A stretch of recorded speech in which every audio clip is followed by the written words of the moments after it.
Cara, o que foi esse episódio de Pacificador, hein? Esse era o tal episódio que o Gunn vivia dizendo ser uma das melhores coisas que ele já escreveu? Pô, se isso aí é o melhor, eu nem quero imaginar o pior aqui, né? Porque, pô, mas olha o que esse cara fez. Ele criou um hype absurdo pro final da segunda temporada, fez todo mundo esperar o ápice da série, entregou o episódio mais morno possível, pô.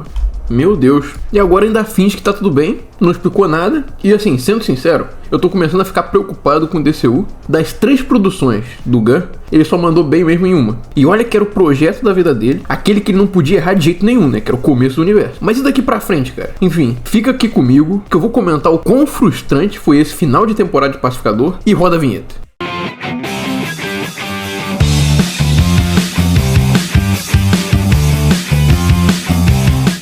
Pô, sendo bem honesto, essa segunda temporada de Pacificador me decepcionou muito, cara. O roteiro não chega nem perto da qualidade da primeira, e quando a trama finalmente engrena, é tudo resolvido nas pressas, como se o episódio final ele fosse só um prólogo, né, pro que vem depois no DCU. E o mais irônico é que o próprio James Gunn dizia que não queria repetir os erros do MCU. Mas olha onde é que a gente chegou, né? Tá caindo na mesma armadilha. Finais cheios de ganchos forçados, personagem jogado lá só pra conectar, né, os filmes, e aquela sensação de que você precisa assistir tudo pra entender alguma coisa. O pior é que isso me lembrou exatamente o ponto que o MCU começou a decair. Foi quando tudo passou a se preocupar mais com o que vem pela frente do que em contar as boas histórias no presente, né? Esse sentimento foi exatamente o que a gente teve aqui vendo a segunda temporada, o final da segunda temporada de Pacificador. Parece que o que realmente importa agora é só a continuidade pro futuro do DCU. A gente pode falar pelo menos do fato que a série teve uma baita cena emocionante nesse último episódio, com a atuação absurda da Danielle Brooks, tentando convencer o Chris a não se isolar e reunir o time de novo. E no fim, jogaram tudo no lixo só pra isolar ele de novo no universo prisão, como se nada tivesse acontecido. Parece que a história tá presa num loop, né, infinito. E aquele final, aquele take final, com todo mundo andando e sorrindo, pô, pelo amor de Deus, ficou ridículo. Parecia uma novela tentando ser profunda, sei lá. A primeira temporada era cheia de ação, de personalidade, mas agora parece que o orçamento evaporou e sobrou só drama mal escrito. E aí, pra encerrar, eles ainda metem um final novela da Globo, show de banda famosa, casal se beijando, né, aquele clima de todo mundo feliz. E a única coisa que faltou aqui foi a logo da emissora, né, subindo nos créditos. Até a cena final, que tinha que ter algum impacto, não leva a lugar nenhum. Você espera uma surpresa, um gancho forte, e aí você acaba recebendo um show aleatório do Fox Shazam. Meu problema com esse final de temporada é que ele nem parece um encerramento de temporada, né? Não tem cara disso. É literalmente um teaser pra construir o que vem depois. Enfim, como se tudo o que aconteceu nessa season foi jogado pro escanteio e a gente agora vai ter que só esperar os próximos acontecimentos. Enfim, a primeira temporada teve uma trama redondinha, ficou bem desenvolvido, com emoção, com propósito. Parecia até uma versão melhor de Invasão Secreta, né? Melhor do que a própria Marvel conseguiu fazer na época. E aqui, o que era pra ser sobre os dilemas do Chris, o trauma dele ter matado o próprio irmão, a Terra X, enfim, aquilo ali simplesmente subiu nesse último episódio. No lugar disso, o roteiro decidiu gritar: olha, o planeta prisão, pô, pode ser que tenha o Darkseid, o Checkmate tá chegando, como se isso substituísse uma boa história. Mas sinceramente, essa temporada teria funcionado muito melhor se não tivessem jogado o Chris em outra terra. Devia ter sido sobre ele e o Flag, explorando de verdade o conflito entre os dois, né? E usando melhor a Sasha Bordeaux e o resto da equipe. Aí sim, lá pro episódio 5, o Flag podia encontrar esse tal universo de bolso e os últimos episódios focarem nisso, na criação do Checkmate, mas enfim. No fim, eles preferiram transformar o final em um grande trailer do DCU. Parece que o que a DC quer, no fim das contas, é virar a nova Marvel. Eu queria que alguém me explicasse, por favor, se alguém souber, escreve nos comentários, quando é que aquele cara, né, o Rick Flag Sr., aquele da animação, lembra, Comando das Criaturas, o de cabelo branco, vai aparecer em live action, porque, pelo amor de Deus, disseram que ele ia pintar na segunda temporada de Pacificador, mas nem sinal, né, e é inacreditável como o Rick Flag da animação é muito mais interessante que o da série. E olha que é o mesmo ator e roteirista, como é que pode? Parece que a gente tem duas versões completamente diferentes do mesmo personagem. Isso não ajuda nada no universo compartilhado. Na animação, ele vai aprendendo a respeitar os meta-humanos, percebe que são humanos acima de tudo. Já em Pacificador e Superman, do nada ele surge com aquele ódio, medo irracional dele. Tudo que motivou o Rick Flag Sr. nessa temporada foi a vingança pela morte do filho. Mas se o Rick Jr. tivesse vivo, provavelmente ele teria ajudado o Pacificador e ainda teria lutado contra o próprio pai. É meio triste ter que falar isso, mas a Sasha Bordeaux acabou sendo um dos piores personagens dessa temporada do Pacificador. E a maior parte do tempo dela, ela só faz aquele olhar de, pô, Eita, Argus fez isso mesmo? Meu Deus, não pode ser. E eu até pensei que fosse porque tinha algum plot secreto dela trabalhando pra Waller, sei lá, alguma coisa que desse profundidade. Mas não, ainda tem essa relação sem sentido com o Rick Flag. Fora que a decisão dela de ajudar a Arcos foi totalmente do nada, né? Ela mudou de lado da água pro vinho do nada. Não faz sentido nenhum. Em nenhum momento ela deu sinal de que achava que o papo do Rick Flag era furada. E sei lá, é tudo muito corrido nesse episódio principalmente. Teve um momento em que parecia que a aproximação dela com o Rick era estratégica, tipo pra assumir o posto dele ou mostrar serviço. Mas no final o real motivo era só ficar com ele mesmo. Por outro lado, ela foi uma das poucas que não soltou aquelas piadas horríveis que tantos outros personagens despejaram na temporada. Pô, sério, o diálogo sem graça tava em todo lugar e ela se manteve séria. Não que ela seja uma personagem ruim, né? Mas eu vejo que é tipo um grande potencial desperdiçado. Parecia que o Gunn só colocou ela ali pra introduzir a personagem pra projetos futuros e a gente nem viu direito os poderes dela. Deu uns 10 segundos daquele olho robótico dela piscando e assim, depois nada. Acabou. Ela poderia ter sido muito mais interessante como uma infiltrada da Waller, se aproximando do Rick Flag Sr. e assumindo o lugar e ajudando a criar checkmate, né? Dando um bom motivo pra Waller voltar a liderar o grupo, talvez. Enfim, o James Gunn parece ter sido burro demais pra pensar em algo um pouquinho mais elaborado. E apesar disso, o próprio James Gunn foi lá e criou expectativa pra caramba pra esse último episódio. O engraçado é que essa segunda temporada teria sido muito melhor se o Gunn tivesse ficado de boca fechada. E vamos ser sinceros, né? Essa temporada só existe porque ele não queria perder certos personagens e ele inventou qualquer coisa pra trazer eles pro DCU. E é claro que já tem um monte de defensor do James Gunn passando pano, né? Dizendo que você só não gostou porque não teve participação especial, caramba, como se isso justificasse um episódio que sai de um ritmo frenético do 6/7 pra um freio de mão gigante no final de temporada, que deixou milhares de pontas soltas aí pra resolver, e todo o gancho do universo nazi, o irmão do Chris que ficou vivo, pô, isso aí foi totalmente ignorado. O protagonista passa o episódio inteiro fumando baseado sem dar um soco. A série para quase 5 minutos pra mostrar um show da banda favorita do diretor, e metade do desenvolvimento da Checkmate e da Argus, né, só foi resolvido com a montagem musical. Mas aí vem os caras dizerem, ah, você só não gostou porque não teve participação especial. Pelo amor de Deus. Já vejo a galera defendendo com essa premissa. Eu acho impressionante como as duas últimas obras da DC deram sensações totalmente opostas, né? Superman passou aquela vibe de que os filmes da DC podiam simplesmente contar boas histórias por serem boas, enquanto o Pacificador me deu a sensação de que eu tava vendo uma série do MCU genérica, cheia de hype, gancho e promessa do futuro, e sem entregar nada de consistente. Pessoal, aprendam uma coisa, né? Se um episódio faz mais esforço pra mostrar uma coisa futura do que concluir um problema que começou na própria temporada, ele com certeza não é bom, né?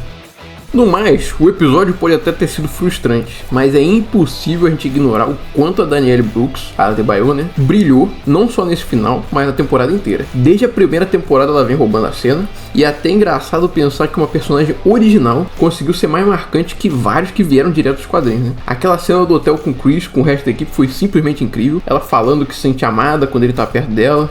Enfim, foi muito bonito e foi um momento sincero e cheio de emoção. Eu juro que quase deixei cair uma lágrima. Vamos lá. A verdade é que agora que a temporada acabou, eu acho que todo mundo concorda que a Adebayo é a melhor personagem da série, né? A Danielle Brooks entregou demais, carisma, emoção, presença, enfim. Na primeira temporada ela tinha um papel essencial, manipulando o Adrian a matar o pai do pacificador e tal. E agora ela ainda fez ele gastar o dinheiro pra libertar o Chris e incentivou ele a tratar a mãe melhor, né? É um personagem muito bom, muito foda. De verdade, cara. Com várias camadas, humanidade e um coração muito grande. Ela é o tipo de personagem que segura a série sozinha. E nesse episódio a gente finalmente teve a formação da Checkmate, aquela mesma organização secreta que muita gente já esperava que ia aparecer desde a primeira temporada, né? Nos quadrinhos ela foi criada por ninguém mais, ninguém menos que a Amanda Waller, como uma das maiores agências de espionagem do mundo, usada em missões de contenção e ataque a meta-humanos, e teve nomes pesados como Maxwell Lord, a Sasha Bordeaux, liderando a equipe, né? Inclusive, a Bordeaux já foi líder da equipe ao lado da própria Waller, então é bem provável que isso tenha alguma importância no DCU. O curioso é que o Pacificador, o Judoka e até o Vigilante já chegaram a fazer parte da Checkmate nos quadrinhos, mas aqui o jeito que a organização surgiu pareceu totalmente jogado, né? Sem contexto, não foi orgânico, enfim. Nos quadrinhos ela teve um papel enorme em Crise Infinita e Crise Final, quando o Maxwell Lord transformou tudo em uma arma com o Projeto Mac, o tal sistema em que o Irmão Olho ativava os agentes adormecidos, né, para caçar meta-humanos, usando a tecnologia de vigilância. E na série parece que ele, sei lá, o James Gunn só lembrou disso na hora e falou, ah, vamos enfiar o Checkmate aqui, vamos pegar a Sasha Bordeaux, ela tá na árvore, vamos fazer ela entrar lá, é isso. Enfim, confusão, né? Mas é até bom o povo reclamar disso no Twitter, porque o Gunn precisa entender que nem tudo que ele inventa vai colar só porque ele prometeu hype na internet. E nesse episódio também a gente teve a introdução da Salvação, ou Salvation. A Salvação é um planeta distante, repleto de feras assassinas e tecnologia letal. Nos quadrinhos, Rick Flag e Amanda Waller, através da Checkmate, usam esse local para aprisionar vilões meta-humanos, enviando eles para a Salvação para sempre, onde eles são forçados a se comportar ou morrer. E o DCU vai aos poucos tomando forma, né? O Economist menciona que teme que eles criem outra fenda em Metrópolis. A Salvação se relaciona com a história abrangente do Lex, né? Do Rick Flag e da Waller, que querem aprisionar os meta-humanos. E a Checkmate e o Pacificador provavelmente, com certeza praticamente, né? Vão impactar Man of Tomorrow, porque esse é o universo compartilhado, né? Não tem jeito. Falando em Salvation, eu fico pensando aqui, né? Será que o Darkseid pode ser o vilão de Man of Tomorrow? Nos quadrinhos, Amanda Waller, o governo dos Estados Unidos e até Lex Luthor mandam vários vilões para esse planeta da salvação, que na verdade é um dos mundos de treinamento de Apokolips. E se o filme seguir essa ideia, faria sentido com aquela teoria de que a tecnologia do governo vem dos novos deuses. E nas HQs, para quem não sabe, foi a Waller que começou a usar o Salvação, e o conceito era o mesmo, né? Um planeta prisão disfarçado. Seria uma baita reviravolta se todo mundo tá esperando que vai ser o Brainiac e no fim o Gunn mandasse, por exemplo, um Darkseid, que é um vilão muito maior, né, literalmente. E fico pensando se Superman e Lex aguentariam o Darkseid sozinhos. Não sei não, hein. Mas lembrando que nas animações do Bruce Timm, dos anos 90, aqueles universos animados, o Superman já enfrentou o Tirano de Apokolips várias vezes e até disse naquele clássico episódio de Liga da Justiça que ele podia se soltar contra o Darkseid, né? Ainda assim, se o James Gunn realmente quiser manter uma escala de poder coerente, onde o Lanterna Verde poderia bater de frente com o Superman, o Darkseid teria que estar bem enfraquecido para ficar no mesmo nível desse Superman, né? E de um Lex de armadura também. Mesmo com a ajuda dos Lanternas, Mulher Gavião, Senhor Incrível e Engenheira, eu acho que seria uma batalha bem digna e não seria nada fácil para os heróis. A gente teve também uma aparição, entre aspas, do Ultra Bunny. Esse personagem fictício de desenho animado do universo cinematográfico da Marvel apareceu pela primeira vez na camiseta do Rick Flag Jr. em O Esquadrão Suicida, pra quem lembra, e já apareceu diversas vezes no universo DC. A Harcourt tem o Ultra Coelho que o Rick Jr. provavelmente deu pra ela, e esse coelho fictício segura uma placa que diz: obstáculos são oportunidades.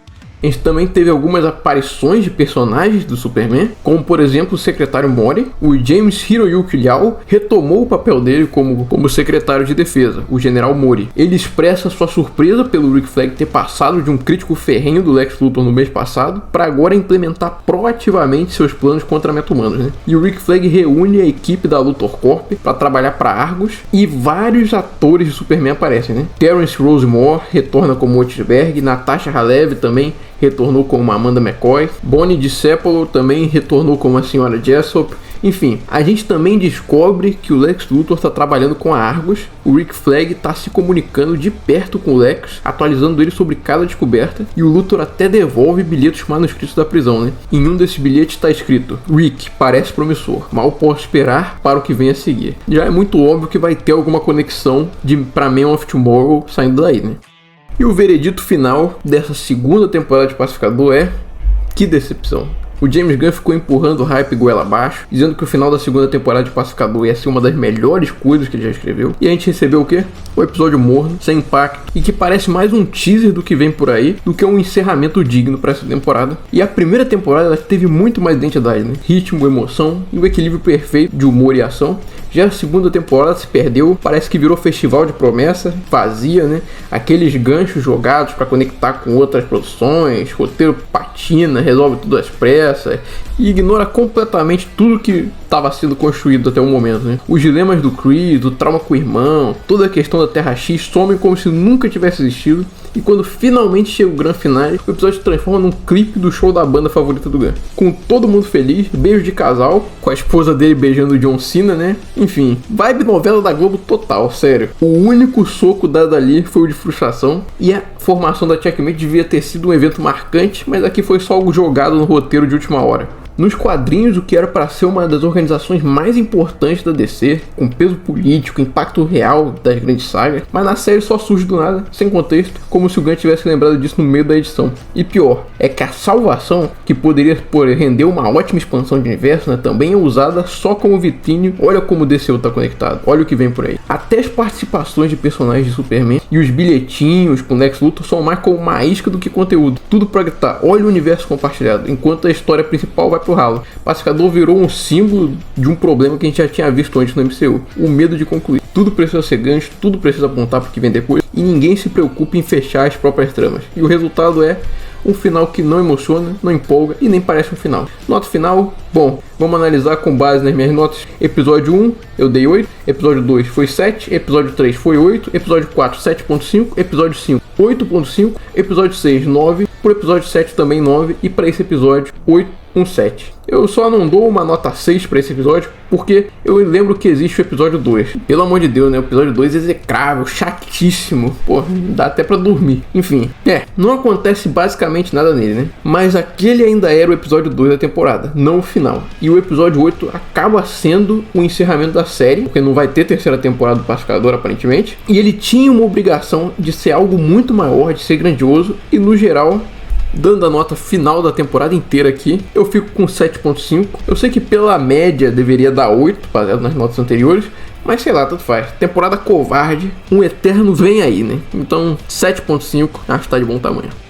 E foi isso, galera. Esse foi o nosso último vídeo da cobertura da segunda temporada de Pacificador. A gente fez análise, comentou teorias, detalhes e tudo mais de cada episódio dessa temporada. Espero que vocês tenham gostado da cobertura semanal. Eu particularmente gostei muito e foi a primeira cobertura que eu fiz. Deu trabalho, mas agora tá tudo completo e a sensação é de dever cumprido. Obrigado a você que viu todos os vídeos, compartilhou e tudo mais. Meus sinceros agradecimentos. Então já deixa o like, se inscreve no canal, ativa o sininho de notificações e comenta o que achou dos vídeos e da temporada no geral, né? E é isso, galera. Até o próximo vídeo. Falou!